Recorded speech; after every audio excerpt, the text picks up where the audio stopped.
आपकी बात चल रही थी तब प्रियंका कक्कड़ सुन रही थी।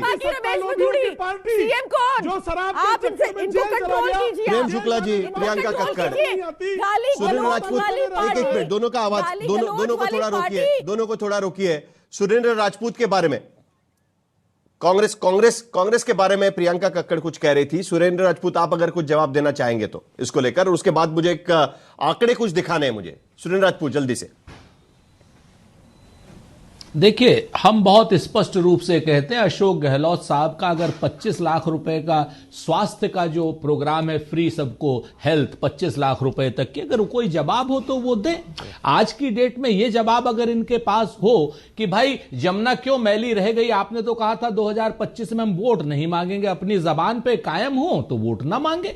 आज की डेट में अगर गृह मंत्री प्रचार मंत्री के पद से हट गए हो तो दिल्ली की महिलाओं के रेप क्यों हो रहे हैं इतने ज्यादा, इस पर जवाब देना हो तो जरूर भारतीय जनता पार्टी दे। लेकिन आप एक बात देखिए साहिल भाई, आपके सामने है बिल्कुल, कि जैसे ही आप पार्टी और भारतीय जनता पार्टी का आप देखिए कि ये तीसरे आदमी को जगह ही नहीं देना चाहते। सच बात यह है कि हम अपना चुनाव लड़ रहे हैं, प्रियंका कक्कड़ अपना चुनाव लड़ रही है और भारतीय जनता पार्टी अपना चुनाव लड़ रही है। यहां पर हर आदमी के अपने वादे, अगर हम कहते हैं हमारी दीदियों को हम 2500 रुपए देंगे और केजरीवाल जी कहते हैं हम 2100 देंगे, तो हम ये तो पूछेंगे ही ना केजरीवाल जी से कि साहब अब तक क्यों नहीं दिया आप? जल्दी से जवाब दे दीजिए, फिर मुझे आंकड़े कुछ दिखाने। सुन जी, एक सेकंड। चाहे वो अरविंद केजरीवाल की सत्ता हो और चाहे वो नरेंद्र मोदी जी की सत्ता हो। जल्दी से प्रियंका जी, जरा जल्दी से जवाब दे दीजिए, मुझे कुछ आंकड़े भी दिखाने। I am very proud and fortunate to be a member of a party, Aam Aadmi party, जिसके नेता सच बोलते हैं, कट्टर ईमानदार है, जिन्होंने सच्चाई से बोला कि यमुना का काम उनका अधूरा रह गया। उन्होंने ये भी बताया, मैं ये नहीं कह रही आपको कि आगरा में सुप्रीम कोर्ट ने भाजपा को, आगरा सरकार ने, भाजपा की सरकार ने 60 करोड़ का फाइन लगाया। मैं ये तर्क नहीं दे रही, मैं कह रही हूं मेरा नेता सच्चा है, उन्होंने कहा ये काम पेंडिंग रह गया। भाजपाइयों के नेता की तरह झूठा नेता नहीं कि बोले कि ना कोई घुसा है ना कोई घुसेगा, और पता चल रहा है कि चाइना घुस के लद्दाख में 2 काउंटीज बना चुकी है। हम झूठ नहीं बोलते, जो काम अधूरे रह गए वो बताए हमने। ठीक है। प्रेम शुक्ला से इसके बारे में जवाब लेंगे, लेकिन कुछ आंकड़े हमको दिखाने हैं कि आखिरकार ये जो इंडिया अलायंस के भीतर भी कुछ कुछ चलता है ना। कभी कभी आम आदमी पार्टी ने तो एकदम आरोप ही लगा दिया था कि कांग्रेस दरअसल भारतीय जनता पार्टी की बी टीम है दिल्ली में। वो क्यों आरोप लगा रही है वो भी हमको देखना चाहिए। दरअसल आम आदमी पार्टी, अगर हम नंबर्स पर नजर डालें तो जो कांग्रेस का 2008 में वोट प्रतिशत कुछ ऐसा था। आप देखिए कि जब आम आदमी पार्टी नहीं थी तब कांग्रेस करीब 40% थी और भारतीय जनता पार्टी 38% थी, और अन्य जो थे छोटे छोटे दल अलग अलग से चुनाव लड़ते थे वो 23% के आसपास हुआ करते थे। 2013 में वहां पर आम आदमी पार्टी की एंट्री होती है और उसके शुरुआती होती है 30% से। बीजेपी थोड़ी लुढ़कती है 33% तक, लेकिन आमतौर पर अपना वोट बैंक बचा लेती है। लेकिन कांग्रेस 15% घट जाती है, 25% तक आकर रुक जाती है, और अन्य का वोट प्रतिशत भी 12% हो जाता है जो आम आदमी पार्टी की तरफ निकल जाता है। लेकिन दूसरी तरफ अगर हम देखें कि बीजेपी मतलब 2-3% जो है वो बीजेपी को भी नुकसान होता है। लेकिन 2015 में वेव निकल आती है आम आदमी पार्टी से, 30 से लेकर 54% तक पहुंच जाती है। बीजेपी 32% के आसपास ही रहती है, अपना वोट शेयर बचा लेती है। लेकिन कांग्रेस लुढ़क कर 25% से 8% पहुंच जाती है, और जो अन्य के पास 12% वोट था वो लुढ़क कर 4% हो जाता है। आपको जो 24% गेन होता है वो कांग्रेस के वोट से गेन होता है। 2020 में ट्रेंड सेट हो चुका था और आम आदमी पार्टी 54 पर थी, भारतीय जनता पार्टी 39 पर थी, और कांग्रेस और अन्य दल 4% पर आकर रुक जाते हैं। और यहीं पर रजत हमारे साथ जुड़े हुए हैं, रजत सेठी भी हमारे साथ जुड़े हुए हैं, उनसे पहले सवाल पूछेंगे, फिर संगीत रागी के पास भी चलेंगे। क्या यही कारण है कि आज की स्थिति में अगर कांग्रेस अच्छा प्रदर्शन करती है तो आम आदमी पार्टी के लिए एक खतरे की घंटी बन सकती है? रजत, देखिए, मूल बात बिल्कुल आपको मौका मिलेगा, पहले रजत जी मैं नंबरों की, आंकड़ों की बात करूंगा। जो ये आपने मूल बात रखी कि ये जो 4% से अगर कांग्रेस अपनी स्थिति को मजबूत करती है और अगर 7-8% तक पहुंच जाती है, बीजेपी का ग्राफ हमेशा से 40% पे स्थिर रहा है। लेकिन ये मानना होगा कि एक सब्सटैंशियल वोटिंग हिस्सा, वोटर्स का हिस्सा फ्लूइड वोटर रहता है, स्विंग वोटर रहता है दिल्ली में। भारतीय जनता पार्टी की ये कोशिश रही होगी इस समय कि कैसे इस स्विंग वोटर को, विशेष रूप से मिडिल क्लास वोटर को अपने पास वापस लाया जाए।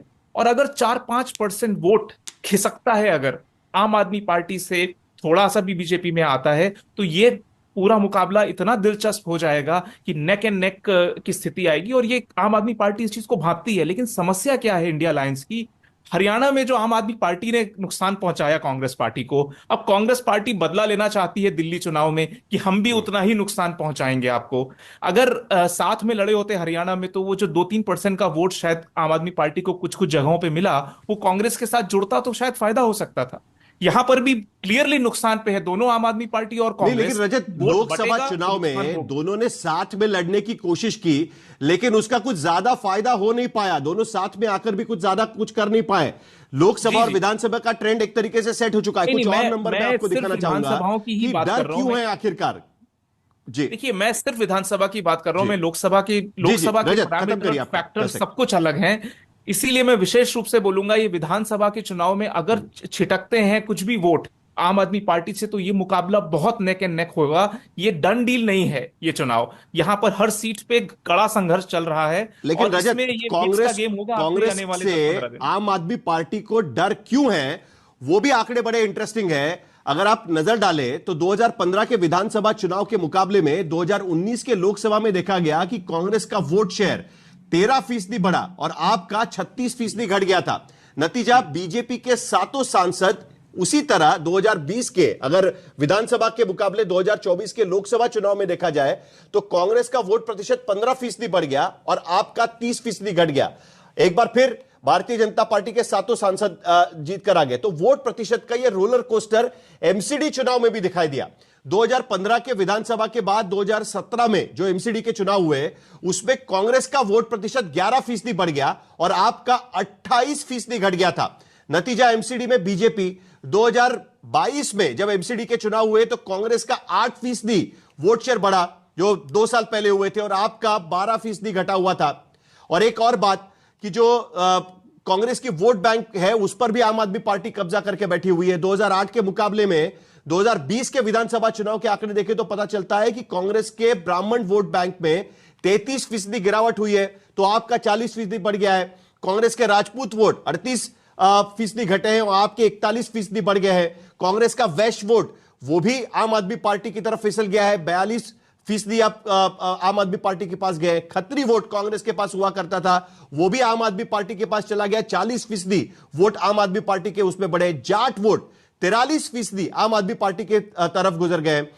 मुस्लिम वोट खास करके अगर हम देखें तो 51% कांग्रेस का मुस्लिम वोट घटा और आपका 83% मुस्लिम वोट बढ़ता हुआ यहां पर नजर आ रहा है। तो कुल मिलाकर प्रेम शुक्ला कुछ कहना चाह रहे थे, लेकिन प्रेम शुक्ला जी, मुझे इस सारे चीज में एक आपको सवाल पूछना है। आप पहले इसका जवाब भी दे दीजिएगा, लेकिन उसके साथ साथ जो महाराष्ट्र में हुआ, विपक्षी पार्टियां साथ में लड़ती है तो कई बार अलग अलग लड़ती है, तो कई बार इसका नुकसान यह भी हो सकता है कि जो सत्ता के खिलाफ जाने वाला वोट है ना, वो भी बढ़ जाएगा। तो आप कहीं उम्मीद लगाए बैठे हैं कि भाई आपको फायदा होगा, तो उसका नुकसान भी तो हो सकता है ना, प्रेम शुक्ला जी? नहीं, महाराष्ट्र में तो विपक्षी पार्टियां साथ मिलकर लड़ी थी। कांग्रेस, एनसीपी, शिवसेना, उद्धव बाळासाहेब ठाकरे, ये तीनों पार्टियां मिलकर चुनाव लड़ी थी। उसके बाद भी भारतीय जनता पार्टी और शिवसेना जो है ओरिजिनल और एनसीपी ओरिजिनल, इनके वोटों की संख्या बढ़ी, सीटों की संख्या भी बढ़ी। तो महाराष्ट्र का उदाहरण तो यहां पर लागू ही नहीं होता। अब दूसरी बात, सुश्री प्रियंका कक्कड़ कह रही कि भारतीय जनता पार्टी झूठ बोलती है, और ये सच्चे हैं। अरविंद केजरीवाल ने नितिन गडकरी के बारे में झूठ बोला और श्रीमान नितिन गडकरी के सामने कान पकड़कर नाक रगड़कर झूठ बोला, माफी मांगी। अरुण जेटली के बारे में झूठ बोला, नाक रगड़कर माफी मांगी। नाक रगड़कर माफी मांगने वाले केजरीवाल सबके सामने है। दो पैक पीने के बाद वो जो कुछ भी बोल देते हैं और नाक रगड़ के माफी मांगी है। अदालत में नाक रगड़ कर केजरीवाल ने माफी मांगी है कि नहीं है? नाक रगड़ के माफी मांगी है कि नहीं मांगी? माफी है। झूठ वाला लंपट केजरीवाल नाक रगड़ के माफी मांगने के अलावा क्या किया है उसने? अब चीखने चिल्लाने के अलावा कुछ नहीं है। ठीक है, झूठ बोलने वाला। ठीक है प्रियंका जी, आपके पास आऊंगा मैं। अनुराग भदौरिया कुछ कहना चाहते हैं, उसके बाद संदीप रागी भी बात करेंगे। जरा आवाज कम करिए। नितिन गडकरी से माफी मांग चुका है। ठीक है, अनुराग भदौरिया, जल्दी से आपकी बात खत्म करिए, फिर संगीत रागी के पास भी चलेंगे। बोलिए अनुराग जी। देखिए बीजेपी के प्रवक्ता ने अपने आप ही बोल दिया कि NCP original party, Shiv Sena original party, मतलब बीजेपी क्या डुप्लीकेट पार्टी है। वहां पे अपना जवाब खुद ही दे दिया। अभी तो हमसे पूछ रहे थे कि डुप्लीकेट पार्टी कौन, खुद ही कह रहे हैं एनसीपी ओरिजिनल, शिवसेना ओरिजिनल। इसके मतलब बीजेपी वहां महाराष्ट्र में डुप्लीकेट पार्टी है क्या? इलेक्शन कमीशन ने कहा है। नहीं, आप इलेक्शन कमीशन ने कहा है अब आप समझ गए कि रीजनल पार्टी ओरिजिनल पार्टी होती है।